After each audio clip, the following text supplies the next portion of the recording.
Ladies and gentlemen, welcome back. It is round number 7 here from the GM Round Robin Tournament. My opponent for this round is Canadian Grandmaster Thomas Roussel Rouzman, and very fun matchup because there can only be one individual who survives with a last name that is virtually identical. We actually talked about the origins of the last name. Super nice guy. We analyzed the game after, gave him a ride home. Yeah, just good vibes all around. Maybe not for him because he didn't beat me, and he's having a really good tournament. He has 4 points out of 6. This is round number 7, and I play C4. I did some research on him. He hasn't played tournaments a whole lot recently, and there's not a lot of tournaments in Canada. He's a knight f6, e6 kind of guy. So I was like, before the game, I was like, I'm not going to do any prep. I'm completely exhausted. Whatever he plays, he plays. And he played e5, and I don't know if he played e5 because that's what he was going to play this tournament. I don't know if he played e5 because he saw my game against Andrew Hong, which was an utter disaster. But that game against Andrew Hong had this move order, whereas here I just played g3. And the thing is, if you're going to play the English, you have to be ready for e5. So, there's knight c3, knight f3, but there's g3. And g3, I actually was kind of hoping that he would play either c6 on the second move or knight f6 on the second move. This is extremely popular, and I have some recent kind of analysis on it. So knight f3 attacks the pawn. He goes here, and then here normally black takes with the queen to attack the knight and also to pressure the rook. So there's two moves here for white that make sense: knight to c2 and e3. Knight to b3 also makes sense, but I don't know. The knight is a little bit dumb on that square. So I went knight c2. And theory here goes knight f6, which he played, but after some thought, so I was actually feeling a little bit confident. Knight c3 attacks the queen. The queen likes to hang around in the center, and I play bishop g2. And normally in this position, black plays knight to a6, controlling the b4 square, so white cannot expand on the queen side, then castles, bishop e7, and play goes on from here. There was a recent game, Wesley So, Sam Shankland, in the recently concluded Singfield Cup that was d3, ed, queen d3, and then I think something like rook d1, and then he traded the queens. It was like this, and he went to trade the queen, and white is completely okay there. So is black. They ended up drawing, but he played this, and I remembered in my notes that there was an idea here, which has never been played before. The problem was, and I knew I shouldn't have done this, but I just couldn't resist. All I remembered was this one move and the next move, and that's it. I didn't remember anything else. And the idea is b4. The idea is b4. The fact that your opponent hasn't played the move knight to a6 and fights for this, I was like, you know what, whatever, let's have some fun. Let's play some interesting and creative chess. b4 takes some space on the queen side. I was expecting a5, and I remembered nothing about my notes. But I'm pretty sure you have to take. And now either the queen goes over here and removes this defender, or the rook comes out and is just really idiotic on that square. But I was expecting that. I was looking at it. He decided to just castle. I played the logical follow-up, bishop to b2. We're in totally brand new territory. This does not exist anywhere. I was again expecting a5. He decided to go here, and it was very clear what he was doing. He was delaying the development of his queen side in order to support the pawn on e4. So maybe move the bishop, maybe move the queen. Now at this point, I'd love to play a move like knight takes e4 and attack the queen. The problem is the queen just takes the bishop. So I was sitting here, and for a while, I was calculating moves that defended my bishop, and it's actually insane. I completely didn't know my notes. I mean, it was just a risk that I took in playing the move before. It turns out that the move that I was thinking about during the game was in my notes. And I would have never played this, but the idea is queen to b1. This not only defends this, it also targets the pawn in the center. And it just looks so dumb, but it's a move. And black's best move is to move the queen out of danger to h5. And the thing is, if white ever moves this knight, the pawn is hanging. So now white takes on e4. Black responds with knight takes, bishop takes. And I didn't go for this because this just looked too dangerous. I was like, what am I doing? I mean, opponent's going to go here. I don't know. This looks kind of insane. What are we doing? I can't castle. All my pieces are stuck in the center. But I happen to be okay. I don't remember why exactly I didn't like something here. Maybe it wasn't even queen h5. I spent a lot of time here. I was looking at a lot of different stuff, and yeah, even I thought my opponent didn't even have to take. I thought he was looking at bishop h3 or something. Very insane position, like super complicated position. If I take, he can even take on e4. He told me after the game he was calculating this, which is wow. Yeah, look at this. Look at this. Look at this. Oh my god. Rook e2, king c1. It's a draw apparently. What? Oh, yeah. Well, I mean, if this happened, then yeah. Yeah. Well, yeah. Well, yeah. Well, yeah. Anyway, I castled. I couldn't bring myself to play queen b1. I mean, it was such a ridiculous move, but it just shows you the complexity of the game. Now, I knew his plan here. His plan was to put the queen here and then trade my light squared bishop. I mean, it's a very logical plan. Well, also to play bishop f8. He needs to, before he moves the queen, he needs to obviously defend e4. So I had a 28-minute think here. 28 minutes, I thought. I was up 10 minutes after bishop f8. I spent 28 minutes in this position. And it's because I have so many different plans. And listen, I would love to just bust out a move in like 2 seconds. One of my plans was d3. Pawn takes, and then I would take with the queen, because ed just didn't make any sense to me. I was like, why am I isolating this pawn? Computer loves it. Computer thinks it's really smart, because now you also open up this. So, you know, opponent just doesn't have time to like lazily develop their pieces because I start creating threats. And well, I mean, yeah. So I didn't like this structurally. Computer likes it because it likes the dynamics of the position. It thinks that the position is imbalanced enough that my stupid looking structure doesn't actually matter.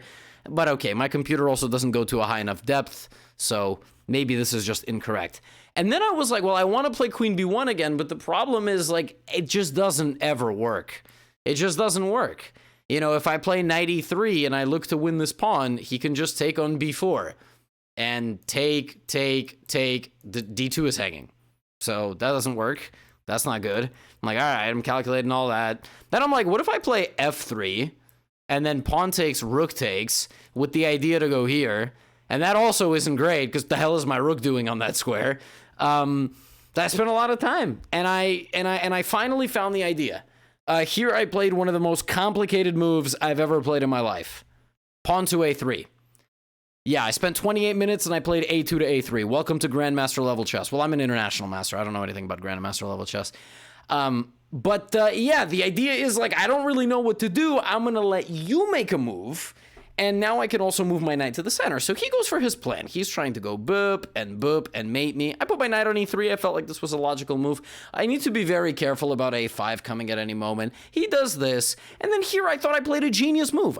Both he and I at this point thought the game was tipping in my favor. I played the move f3. And this is different than the other f3 because now when the position opens up like this, both of us were quite convinced that after queen b3 and rook f1, I was for choice.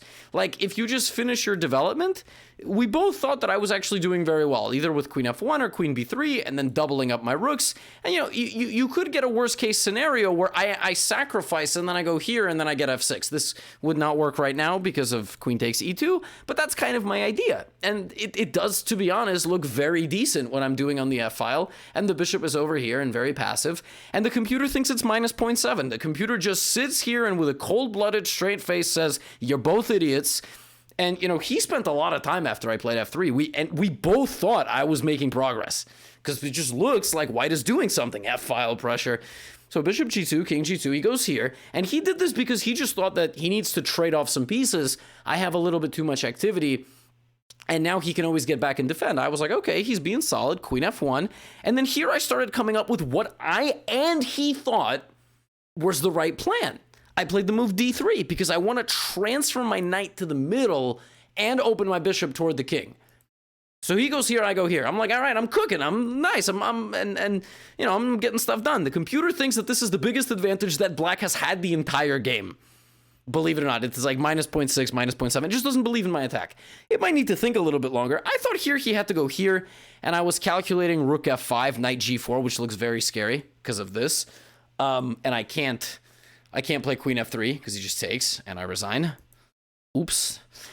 But I was like, well, knight e5, knight g4 is no problem. I'm just going to play bishop c1 and then kick his knight out. I'm so smart. And it actually was accurate.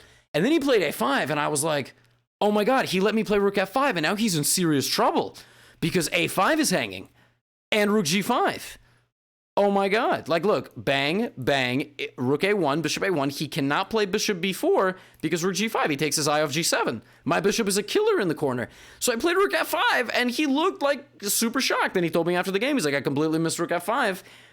And both of us were like, all right, white is clearly for choice. White is putting the pressure on.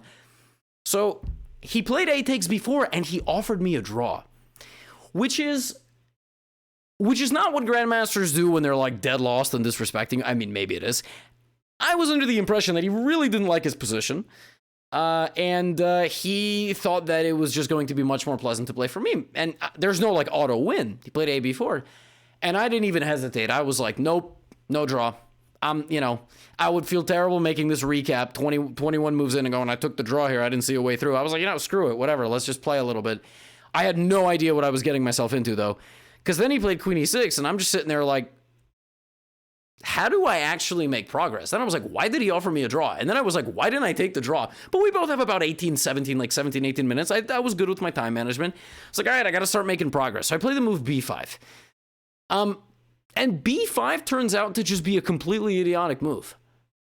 It's a super bad move.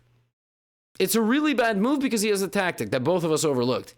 I was like, takes, he can't make any moves, I pressure this.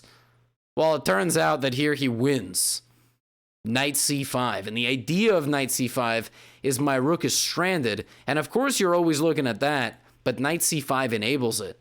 So look, rook c5, let's say I play like this, takes, this is a losing position because queen d5 checks. You see, if queen here, I just come back, I'm good. Because he can't play the move f5, but what we completely overlooked, first of all, I didn't even see knight c5, but in this position, he defends the f5 square, and f5 just wins my knight, end the game. So, yeah, b5, idiotic move, but I had no idea what else to do, because if I just go here, then my bishop's stuck defending my pawn the whole game. So then, he blitzes out c5, and that was kind of my logic, like, I figured we would both be slightly inaccurate as time ticked lower, but there was no harm in playing. In retrospect, I should have taken the draw, obviously, now that I see the engine. And now that you know that, you were probably watching the game with the computer on too. And so were the people in like the Chess24 chat. There's a few people in the Chess24 chat. My friends like to show me the clips of the chat. There's an individual there who made a username Loser Levy. And he's just been spending hours during my games insulting me. And I can't help but think, like, I really hope people like that find happiness. Just like an aside from this game. Like people who just spend hours in a game chat just like hating on another individual who's like playing the games. I feel bad that like people don't have things in their life that they need to go and try to take away from others. Anyway, let's just keep moving on. So it's 11 o'clock at night. My food delivery's not here. I'm a beer in. I'm allowed to be a little sentimental. Anyway, queen to f3. And I knew he was going to do this, and this looks very logical because I can't take, This is going to happen over here. So I played bishop to d4. Now, visually, this is a striking position because he can't move anything. And yet I'm still worse. And actually, there has been a tactic lurking in this position. He can never play g6 because I have this, and that's just very unpleasant for black.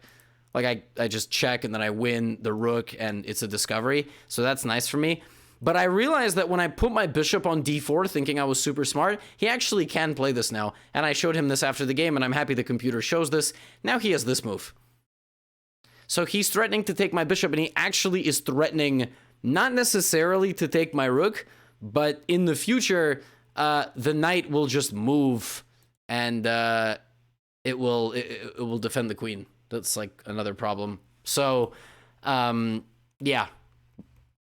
But he went here, and I kept pushing a little bit. I kept pushing here, but he defended everything. I mean, he made have you ever seen this? A peace cube, and everything is defended. Not only is everything defended, at this point I was like, if he puts his king to safety, like, my king is kind of dumb. So I traded down, and, yeah, I played one dumb move. b6 was really stupid, but we both had like no time, and it was essentially a draw for I was like, okay, there go my winning chances. You would think that white is better because bishop is better than knight in the endgame, but there's no real way I can coordinate my pieces. Like, the engine gives some way that, Yeah, the computer's trying to show something. I mean, maybe an engine beats another engine here with white, with using the pass pawn, coordinating all the pieces. But the game ended with the rook trade, and I offered a draw here, and he accepted. I was happy with not accepting the draw in retrospect, because I was trying to fight. But it's really it's crazy. It's crazy, and it's funny because before the tournament, my coach, Mr. Miranda, was like, "Yo, boss, I don't know about these early c6 Englishes, by the way, like move 2 and move 3, like knight f6 c6. Like, I don't know, man. If you got some notes in there, go ahead and try to play them." And I was like, "Coach, don't worry, I got it." He was telling me that he doesn't really believe in those positions for white, and he doesn't have a lot of experience in them, so he can't offer me any guidance. I was like, "Coach, I got it, don't worry." And now I've played 2 games with early c6s, and let me tell you something, folks. I don't know shit about these positions, and it's really annoying figuring it out over the board. So what I need to do is I need to play like 100 blitz games. That's just what I need to do on my anonymous account. That's just the way you're going to build your experience. And that's my homework. Or my openings have been an issue. They are not at the level of the field, but I'm happy that I've drawn all 3 grandmasters in different ways. This game was complex. I mean, I know the engine's saying one thing, but it really felt like I was actually pressuring for most of that game, and I can't really be too upset. This guy's very strong and undefeated. He's +2 in the tournament, which means he's won 2 games and he's lost 0, and he's only made draws beyond that. So I'm not feeling bad. Tomorrow I have a very tough matchup. I'm playing Theodoro with black, and I played him in Vegas, and I have no other way to make this recap any longer. Just a friendly reminder, we've got 2 more days of the courses being 25% off to celebrate the intermediate bootcamp. Link is in the description, and that's it. Please stay awesome, be healthy, be nice, and I will see you for round number 8.